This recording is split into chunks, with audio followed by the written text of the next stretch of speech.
مسئولان در اداره اطلاع در وزارت مخابرات و تکنولوژی معلوماتی میگویند این 6 دستگاه مخابراتی که کشف و ضبط شده اند $200,000 ارزش دارند.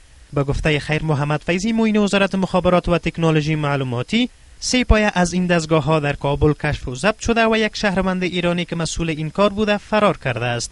وی میگوید گمان می رود که این دستگاه ها از 3 سال به این سو فعالیت داشتند.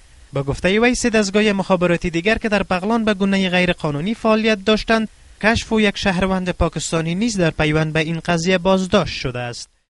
احتمال داره که از این وسایل و تجهیزات مخابراتی به صورت احتمال ما گفته میتونیم که حتی ممکن است علیه منافع و مصالح ملت افغانستان و موضوعات ضد امنیتی هم استفاده به عمل آمده باشه